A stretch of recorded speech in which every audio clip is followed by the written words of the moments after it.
ఆంధ్రప్రదేశ్లో స్వాతంత్ర దినోత్సవ వేడుకలు ఘనంగా నిర్వహించేందుకు పంచాయతీలకు నిధుల పెంపుపై సర్పంచులు హర్షం వ్యక్తం చేశారు.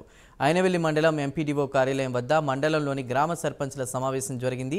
ఈ సమావేశంలో పలువురు సర్పంచులు మాట్లాడుతూ గత 32 సంవత్సరాలుగా చిన్న పంచాయతీలకు 100 రూపాయలు, పెద్ద పంచాయతీలకు 200 రూపాయలు చొప్పున స్వాతంత్ర దినోత్సవ వేడుకలకు ఖర్చుగా గత ప్రభుత్వాలు నిర్ణయించాయని, అయితే ప్రస్తుత కూటమి ప్రభుత్వం వీటిని 10,000, 25,000కు పెంచడం పట్ల ఐనవెల్లి మండల గ్రామ సర్పంచులు హర్షం వ్యక్తం చేశారు.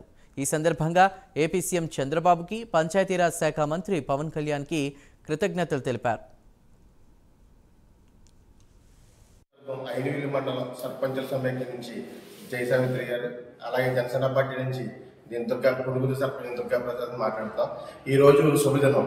ఎందుకంటే 32 సంవత్సరాల నుంచి పంచాయతీలో ఆగస్టు 15కి చిన్న పంచాయతీలకి 100 రూపాయలు, పెద్ద పంచాయతీలకి 250 రూపాయలు ఇస్తున్నారు. అటువంటిది మన ఎన్డీఏ కూటమి ప్రభుత్వం వచ్చిన తర్వాత మొట్టమొదటి 50 రోజుల్లోనే ఇప్పుడు వరకు అయితే పంచాయతీలో సర్పంచులు ఉన్నారా లేరా అని గత 3 సంవత్సరాల నుంచి ఎప్పుడు కూడా ఎవరు పట్టించుకున్నదని పోనే లేదు. అటువంటిది ఈ రోజు మన ఎన్డీఏ కూటమి నుంచి ఎన్నికబడిన డిప్యూటీ సీఎం అయిన పవన్ కళ్యాణ్ గారు మొట్టమొదటిగా మాకు ఈ సర్పంచులకు స్వేచ్ఛ కల్పించి ఫస్ట్ స్వేచ్ఛ కల్పిస్తూ ఆగస్టు 15 రోజునాడే సర్పంచులందరికీ కూడా చిన్న పంచాయతీకి 10,000, పెద్ద పంచాయతీలకి 25,000 ఇస్తూ మాకు ఆగస్టు 15ని ఒక పెద్ద వేడుకలా జరుపుకోవడానికి